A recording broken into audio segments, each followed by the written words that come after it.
अस्सलाम वालेकुम students, hope you all are fine. Students, आज हम bio class 11 chapter number 8 topic number 5 spermatophyta seed producing vascular plants पढ़ेंगे। So let's start. Spermatophytes consist of seed-producing vascular plants which include two classes of Pteropsida: Gymnospermy, plants with exposed seed, and Angiospermy, plants with seed enclosed within fruit।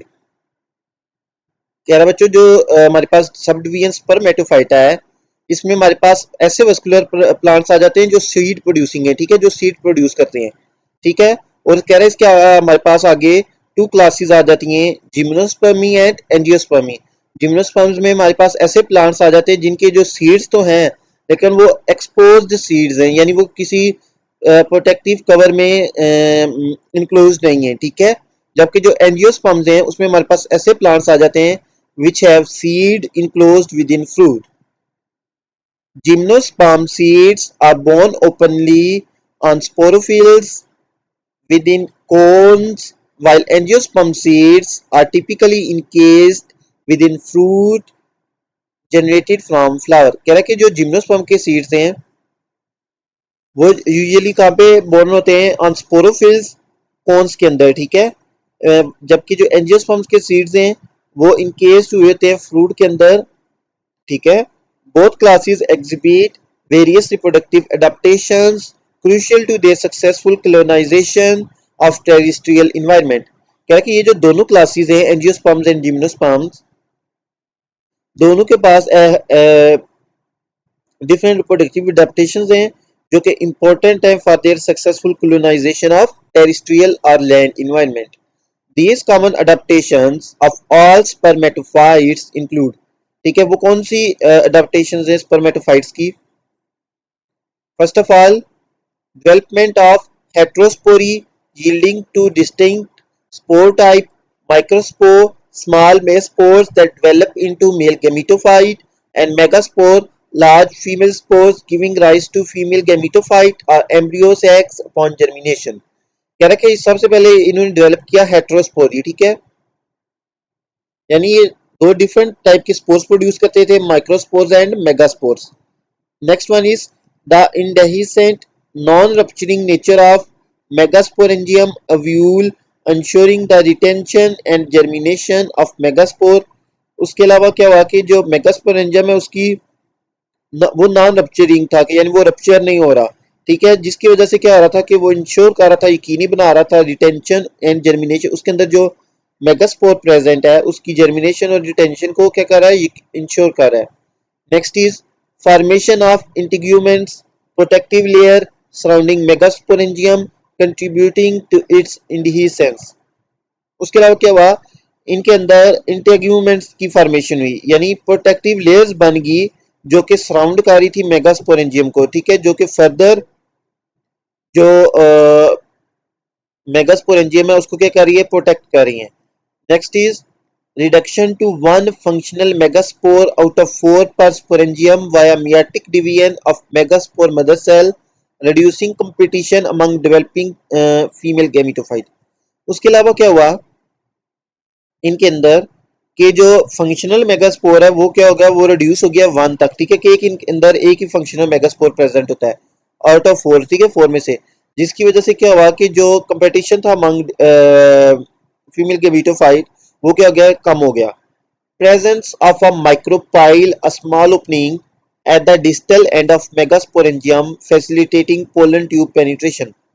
इसके अलावा क्या हुआ कि इनके अंदर megasporangium में एक माइक्रोपाइल प्रेजेंट था। माइक्रोपाइल है एक स्मॉल ओपनिंग, ठीक है, ठीक है, उसके डिस्टल एंड पे, जिसकी वजह से वो क्या होता है कि जो पोलन ट्यूब आती है उसकी पेनिट्रेशन को क्या ही करती है? हेल्प करती है, ठीक है, वो इजीली इंटर कर सकता है मेगास्पोरेंजियम में। Evolution of narrow pollen tube within male gametophyte for safe transport to female gametophyte enabling water independent reproduction on land. उसके अलावा जो पोलन ट्यूब जो इवॉल्व हुई है मेल गैमेटोफाइट के अंदर, जो जिससे इजी और जो सेफ ट्रांसपोर्ट होती है टू द फीमेल गैमेटोफाइट, ठीक है, उससे क्या हो रहा है कि जो वाटर इंडिपेंडेंट जो वाटर डिपेंडेंट रिप्रोडक्शन थी उसको क्या रिप्लेस कर दिया वाटर इंडिपेंडेंट रिप्रोडक्शन से, ठीक है। Next is after fertilization zygote mature into embryo, a miniature plant and entire megasporangium become seed, hence called fertilized or ripened ovule with the integuments forming the seed coat। है कि जब fertilisation होती है तो zygote बनता है, वो mature होकर एम्ब्रियो बना लेता है जो कि एक मिनिएचर प्लांट होता है, ठीक है। और जो मेगास्पोरेंजियम है वो क्या बन जाएगा, वो सीड बन जाएगा, ठीक है। और जो उसकी इंटीग्यूमेंट्स थी, ठीक है, जो उसकी लेयर्स थी, प्रोटेक्टिव लेयर्स थी, वो क्या बना लेती हैं, उस सीड कोट बना लेती हैं, ठीक है। Next is gymnosperms. अच्छा, हमारे पास जो दो क्लासेस हैं इसमें जिम्नोस्पर्म्स और एंजियोस्पर्म्स, इन दोनों को हम वन बाय वन डिस्कस करेंगे। First of all we see gymnosperms. Gymnosperms, a highly successful group of seed plant with global distribution, constitute approximately one third of world forest। कह रहा है कि ये जो जिम्नोस्पर्म्स है ये एक हाईली सक्सेसफुल ग्रुप है सीड प्लांट्स का, और ये ग्लोबली पाए जाते हैं। और अप्रोक्सीमेटली टोटल जो वर्ल्ड फॉरेस्ट है उसका one third are occupied by gymnosperms. These plants में be tall, woody, perennial trees और shrubs। अच्छा, ये टाल हैं, वुडी भी हैं, ट्रीज भी हैं, shrubs भी हैं, पीरिनियल हैं, ठीक है। The name gymnospermy translates to naked seeded gymno-naked and spermy seed due to exposure of ovule on the surface of fertile leaves, megasporophylls, in contrast to angiosperms where ovules are enclosed। कह रहा है कि इस group का जो नाम है gymnospermae, ये कहाँ से आया है, ये ट्रांसलेट होता है टू नेक्ड सीडीज यानी gymno for naked and spermi seed. Naked seed क्योंकि जो इनका ओव्यूल होता है वो एक्सपोज्ड होता है on the surface of leaves, ठीक है, जबकि जो एंजियोस्पर्म्स है उसका जो ओव्यूल होता है वो इनक्लोज्ड होता है। These heterosporous plants produce seeds but lack fruit. कह रहा है कि ये जो हेटेरोस्पोरस प्लांट्स हैं ये सीड्स तो प्रोड्यूस करते हैं लेकिन इनमें फ्रूट नहीं बनता, ठीक है। Leaves exhibit xerophytic features like thick and tough cuticles, stomata sunken in pits, presence of wax on the surface। उसके अलावा जो इनके लीव्स है उनके पास जीरोफिटिक फीचर्स होते हैं। हमने पढ़ा था बच्चों के प्लांट्स की जो classification based on water availability, like xerophytic, hydrophytic and mesophytic, ठीक है। तो अब जो तीनों इन्वायरमेंट्स में जो यानी जो प्लांट्स ड्राई कंडीशंस में हो रहे हैं तो उनको हम जीरोफिटिक कहते हैं, ठीक है, लाइक डेजर्ट वगैरह में। तो अब उनकी जो फीचर्स हैं एज कम्पेयर टू जो हाइड्रोफाइट्स होते हैं जो वाटर में होते हैं उनसे डिफरेंट होंगे, ठीक है। उन्होंने अपने आप को ऐसे अडॉप्ट किया होगा कि ताकि वो इस ड्राई इन्वायरमेंट में सर्वाइव कर सके। तो कह रहे हैं इनके पास जो फीचर्स हैं वो जीरोफिटिक हैं, यानी इनके पास जो जीरोफिटिक फीचर्स होते हैं उसमें थिक क्यूटिकल होता है ताकि जो वाटर लॉस है वो कम से कम हो। स्टोमेटास के अलावा इनके संकन होते हैं पिट्स में, ठीक है, जबकि हाइड्रोफाइट्स के वो एक्सपोज होते हैं, सरफेस पे होते हैं। Presence of wax on the surface. Xylem consist of tracheid and xylem parenchyma. उसके अलावा जो इनके अंदर जाइलम टिश्यू प्रेजेंट है उसके पास वो दो सेल से मिलकर बना हुआ है, tracheids and xylem parenchyma. Vessels and wood fibres are generally absent with exception of gnetales. अच्छा, जो हमारे पास वेजल्स और वुड फाइबर्स है वो इनमें एब्सेंट होते हैं एक्सेप्ट गिनीटेल्स में, ठीक है। Companion cells are absent in phloem. उसके अलावा जो फ्लोएम है उसमें कंपेनियन सेल्स एब्सेंट होते हैं। Gymnosperms exhibit regular heteromorphic alternation of generation with a dominant independent sporophyte and a less conspicuous dependent gametophyte। क्या है कि जो जिम्नोस्पर्म्स हैं ये भी अल्टरनेशन ऑफ जनरेशन शो करते हैं और इनमें जो स्पोरोफाइट होती है वो डोमिनेट होती है और वो इंडिपेंडेंट होती है, यानी वो किसी पे डिपेंड नहीं कर रही होती, जबकि इनकी जो गेमिटोफाइट है वो डिपेंडेंट है स्पोरोफाइट पे। Microspores and megaspores, which develop on microsporophyll and megasporophyll respectively, give rise to these two generations। कह रहा है जो माइक्रोस्पोर्स और मेगास्पोर्स होते हैं वो इन दोनों जनरेशंस को बनाते हैं। The megasporophyll bearing ovule remain unfolded and unjoined at the margin, exposing seed on the surface of megasporophyll। कह रहा है कि जो मेगास्पोरोफिल्स है जिनके पास ओव्यूल्स होते हैं, ठीक है, वो अनफोल्डेड रहता है और अनजॉइंट मार्जिन्स पे और exposing seeds on the surface of megasporophyll. और वो क्या करता है सीड को एक्सपोज करता है सरफेस में। The microsporophyll and megasporophyll are spirally arranged on central axes to make male and female cones strobili respectively. Polyembryony is of common occurrence, but finally a single embryo matures. ठीक है, इसके अलावा कह ले पोली मतलब होता है मैनी एम्ब्रियोनी एम्ब्रियोज, ठीक है, ये भी इनमें होते पाए जाते हैं, लेकिन फाइनली एक ही जो एम्ब्रियो है वो मैच्योर होगा. ठीक है. Classification of gymnosperms is shown in figure. Prominent genera within this group include. ठीक है, उसके अलावा जो प्रोमिनेंट या इम्पोर्टेंट जीनस हैं इस ग्रुप के अंदर वो कौन कौन से हैं? Cycas, sago palm, pinus, pine, taxus, yew, picea, hemlock, cedrus, deodar and ginkgo. ये देखिए बच्चों, फिगर दी हुई है हमें, फिगर 8.11, क्लासिफिकेशन ऑफ जिम्नोस्पर्म्स. ठीक है, जिम्नोस्पर्म्स को हम दो सब क्लासेस में क्लासीफाई करते हैं. ठीक है, साइकेडोफाइट्स में एंड कोनिफेरोफाइट्स में. साइकेडोफाइट्स क्या है? ये श्रब प्लांट्स हैं, स्टेम अनब्रांच्ड है इनकी और लीव्स कंपाउंड है. जबकि कोनिफेरोफाइट्स क्या है? ट्री प्लांट्स हैं.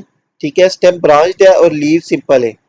जो हमारे पास साइकेडोफाइट्स है इसके फर्दर आगे 3 ऑर्डर्स है हमारे पास. ठीक है, साइकेडो फिलिसेल्स, ठीक है, बेनिटियल्स एंड साइकाइडेल्स. जबकि हमारे पास जो कैनिफिरोफाइट्स हैं इसमें 4 ऑर्डर्स आ जाते हैं: कॉर्डिटेल्स, गिंकोगेल्स, कॉनिफिरेस एंड ग्नीटेल्स. अब जो हमारे पास साइकेडोफाइट्स के 3 ऑर्डर्स हैं उसमें जो फर्स्ट ऑर्डर है साइकाइडोफिलिसेल्स वो एक्सटिंक्ट हो चुके हैं, यानी उसका कोई भी मेंबर लिविंग नहीं है, प्रेजेंट नहीं है, सब के सब उसके मेंबर एक्सटिंक्ट हो चुके हैं. जो नेक्स्ट है हमारे पास ऑर्डर बेनिटिटेल्स और साइकेडियोडेल्स वो भी एक्सटिंक्ट हो चुका है. जबकि लास्ट जो ऑर्डर है साइकेडेल्स लिविंग लोअर जिम्नोस्पर्म से. इसके अलावा जो हमारे पास कोनिफेरोफाइट्स के 4 ऑर्डर्स हैं उसमें जो फर्स्ट ऑर्डर है कॉर्डिटेल्स वो भी एक्सटिंक्ट है. जबकि बाकी तीनों जो ऑर्डर्स हैं हमारे पास कॉनिफिरेस, ग्नीटेल्स एंड गिंकोगेल्स ये क्या है? लिविंग हायर जिम्नोस्पर्म से. नेक्स्ट देखिए, लाइफ साइकिल ऑफ पाइनस दिया हुआ है हमारे पास. ठीक है बच्चों, ये जितने भी लाइफ साइकिल है, एक पीछे हमने पढ़ा है लाइफ साइकिल ऑफ एडियंटम और ये है लाइफ साइकिल ऑफ पाइनस. ये आपने बहुत करने हैं, ये बहुत इंपॉर्टेंट है लॉन्ग क्वेश्चन के हवाले से. ठीक है, ये अक्सर आ जाते हैं फाइनल पेपर में. Life cycle of pinus. The pine और pinus belong to coniferal order of class gymnospermae.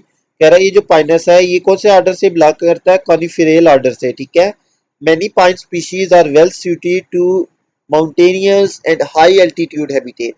कह रहा है बहुत सारी जो स्पीशीज है पाइन की वो पाई जाती है माउंटेनियस और हाई एल्टीट्यूड हैबिटेट्स में. ठीक है, they can be found in areas with cold temperature and significant seasonal variation. अच्छा, उसके अलावा ये कोल्ड एरियाज में पाए जाते हैं. In the life cycle of pinus the dominant diploid sporophyte generation alternates with inconspicuous haploid gametophyte generation. कह रहा है कि जो लाइफ साइकिल है पाइनस उसमें जो स्पोरोफाइट जनरेशन है, जो डिप्लॉइड स्पोरोफाइट जनरेशन है वो डोमिनेट होती है, जबकि जो गैमेटोफाइट जनरेशन है वो क्या होती है? वो स्मॉल होती है. ठीक है, नेक्स्ट देखिए, हमें फिगर दी है, फिगर 8.12. ए में हमें शो किया हुआ है पाइनस. ठीक है, ये पाइनस है. देन बी में हमारे पास पीसिया, सी में है हमारे पास एफिड्रा, डी में देखिए सीड्रस, देन ई में है हमारे पास गिंको एंड एफ में है हमारे पास साइकस और जी में है हमारे पास टेक्सस. ठीक है, नेक्स्ट देखिए स्पोरोफिटिक जनरेशन. अब हमने पढ़ा ना कि इसके लाइफ साइकिल में 2 जनरेशन है, स्पोरोफिटिक एंड गैमेटोफिटिक जनरेशन. तो पहले हम स्पोरोफाइट जनरेशन पढ़ेंगे.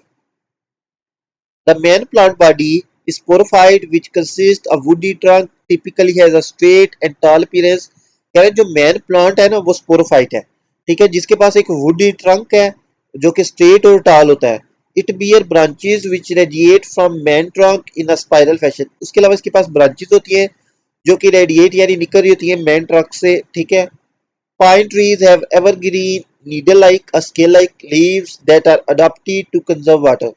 उसके अलावा कह रहे हैं जो पाइन का ट्री है इसके पास एवरग्रीन नीडल लाइक या स्केल लाइक लीव्स होते हैं. ठीक है, जो कि वाटर कंजर्व कर लेते हैं, स्टोर कर लेते हैं.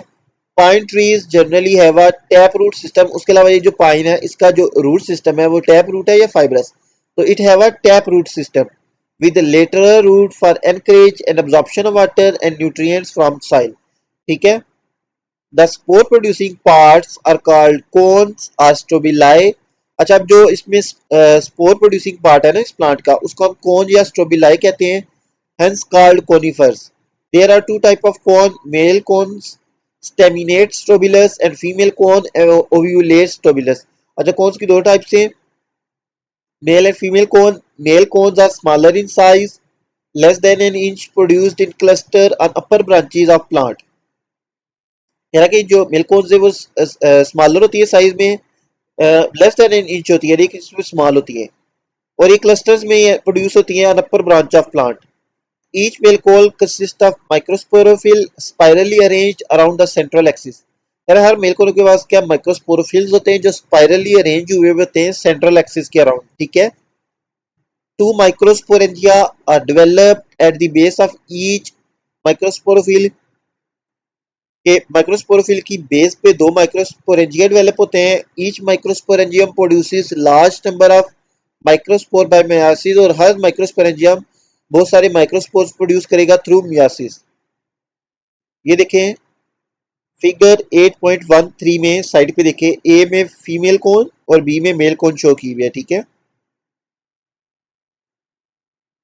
नेक्स्ट हमारे पास the female cones are large 6 to 12 inches होती है. अच्छा, जो फीमेल कोन्स है वो लार्ज साइज होती है, about 6 to 12 inches, and are developed on lower branches of plant. अच्छा, और ये जो लोअर ब्रांचेस होती है प्लांट की उस पर डेवलप होती है.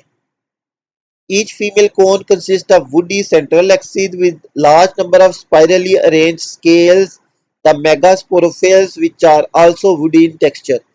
कह रहा है कि हर जो फीमेल कोन है उसके पास सेंटर में एक वुडी एक्सिस होती है जिसके साथ large number of spirally arrange scales होते हैं जो वो भी वुडी होते हैं टेक्सचर में. ठीक है. At the base of megasporophyll two megasporangia are present, और मेगास्पोरोफिल की बेस पे दो मेगास्पोरेंजिया और व्यूज प्रेजेंट होते हैं. Each megasporangium has a single diploid megaspore mother cell, और हर मेगास्पोरेंजियम के पास एक ही मेगास्पोर प्रेजेंट होता है. The megaspore mother cell divides mitotically to produce four haploid megaspore, out of which only one is capable to survive, called functional megaspore. अच्छा, जो megaspore mother cell था वो डिवाइड करेगा मियाटासिस से और क्या बना देगा फोर हेप्लाइड मेगास्पोर्स, जिसमें से सिर्फ एक ही सरवाइव करेगा, जो बाकी तीन जो वो डिसइंटीग्रेट हो जाएंगे, और जो सरवाइव करेगा उसको हम कहेंगे ये क्या है, फंक्शनल मेगास्पोर. ठीक है. कि चार में से जो एक सरवाइव करेगा उसको हम क्या कहेंगे, फंक्शनल मेगास्पोर. ये नीचे दे हमें देखिए हमें एक फिगर दी हुई है, फिगर 8.14. ए में है हमारे पास फीमेल कौन, बी में है मेल कौन. ये देखिए इसका लाइफ साइकिल भी शो किया हुआ है.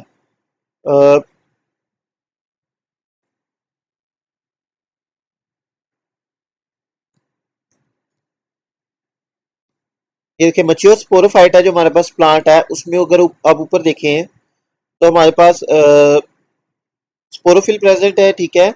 और उसके अंदर क्या स्पोर से पोलिनेशन होगी तो वो क्या बनाएंगे, वो हमारे पास बना लेते हैं स्केल ओव्यूल. ठीक है.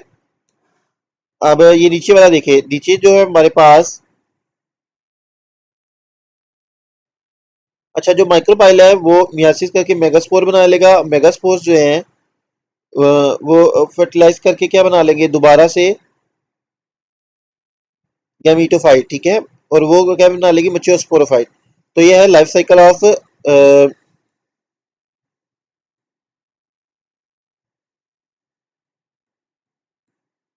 फाइनस. ठीक है.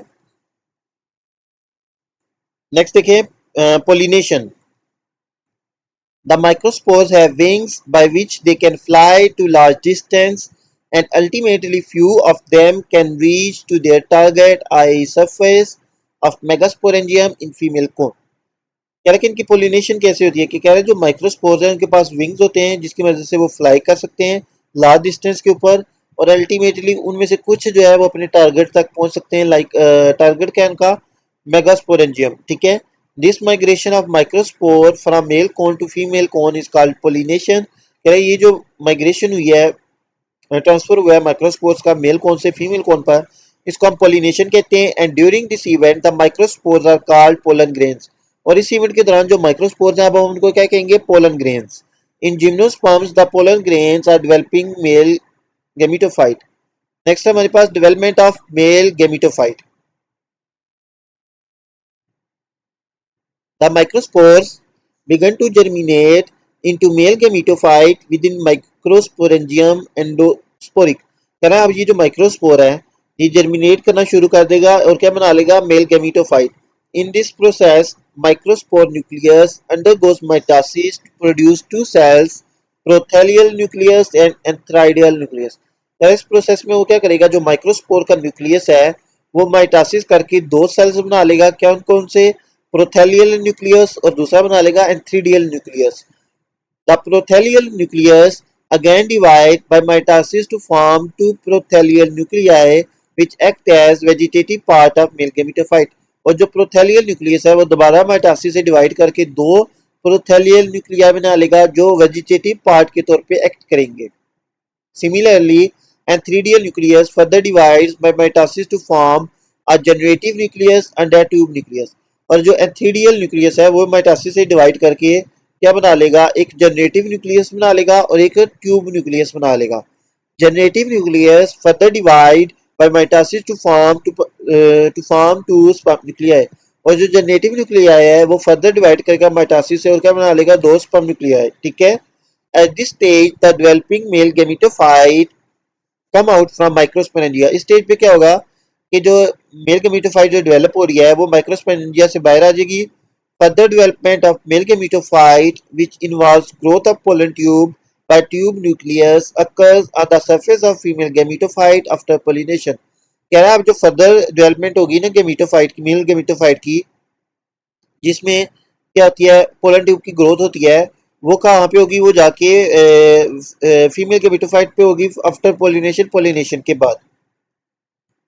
नेक्स्ट है हमारे पास development of female gametophyte.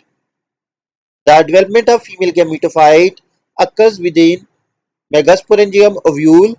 In this process the functional megaspore undergoes repeated mitosis to produce a multicellular female gametophyte or an embryo sac which contains one to several archegonia। कह रहा है कि जो फीमेल गेमिटोफाइट की development है वो with in megasporangium होती है। इस प्रोसेस में होता है क्या कि जो मेगास्पोर था ना, फंक्शनल मेगास्पोर, वो बहुत सारी माइटोसिस करेगा और एक मल्टी सेलुलर फीमेल गेमिटोफाइट या एम्ब्रियो सैक बना लेगा। The structure of archegonia is similar to that of bryophyte and pteridophyte. Each archegonium contain female gamete और egg in its basal swollen part. कह रहा हर जो आर्चिगोनियम है उसके पास क्या होगा, फीमेल गेमीट या एग प्रेजेंट होगा उसके बेसल स्वॉलन पार्ट में। नेक्स्ट हमारे पास fertilisation and development of seed. After pollination, only few pollens can complete their germination into male gametophyte by forming pollen tube through which male gametes are transferred to embryo sac for fertilization। कह रहे जब pollination के बाद कुछ जो pollens है वही सिर्फ जर्मिनेट कर सकेंगे। ठीक है। More than one male gametophyte becomes successful to penetrate their tubes into embryo sac through micropyle of ovule। यार एक से ज्यादा मेल जो गेमिटोफाइट्स है वो भी सक्सेसफुल हो सकती हैं एंड पेनिट्रेट कर सकती हैं पोलन ट्यूब्स को, कहाँ पे, एम्ब्रियो सैक में। Eventually each pollen tube is fused with archegonian neck in the embryo sac. Eventually क्या होगा कि जो पोलन ट्यूब जो जा रही है वो क्या होगी, जो फॉर्म हो रही है वो फ्यूज कर जाएगी आर्चिगोनियल नेक के साथ। Eggs in Archegonia can be fertilized to form several zygote which begin to develop into several embryo। कह रहा कि जो आर्चिगोनिया में जो एग्स प्रेजेंट है वो फर्टिलाइज हो जाएंगे और क्या बना देंगे, zygote, और वो डेवलप होकर क्या बना लेंगे, embryos within embryo sac. This phenomena is called polyembryony. इस फिनोमेना को हम कहते हैं पोलीएम्ब्रियोनी क्योंकि एक से ज्यादा एम्ब्रियोज बने हैं। A characteristic feature of gymnosperms. Ultimately only one embryo usually survive to form seed. Ultimately क्या होगा, तमाम एम्ब्रियो में से सिर्फ एक एम्ब्रियो सर्वाइव करेगा और सीड बनाएगा। Unlike angiosperms each male gametophyte contribute to only one sperm for fertilization, therefore it is called single fertilization. कह रहा है कि इस केस में क्या होगा, ये जो एंजियोस्पर्म्स में जो मेल गेमिटोफाइट है वो सिर्फ एक ही स्पर्म देती है फर्टिलाइजेशन के लिए, इसलिए इसको हम सिंगल फर्टिलाइजेशन कहते हैं। ठीक है। After fertilization the ovule become seed. Fertilization के बाद जो ओव्यूल है वो सीड बन जाएगा। The seed now contains embryo along with some stored food material. The seed upon germination give rise to a new sporophyte plant. So students, हमारा ये topic complete हो गया। होपफुली आपको समझ आ गया होगा। If you have any doubt you can ask in comment section. Please like share and subscribe my YouTube channel. Thank you.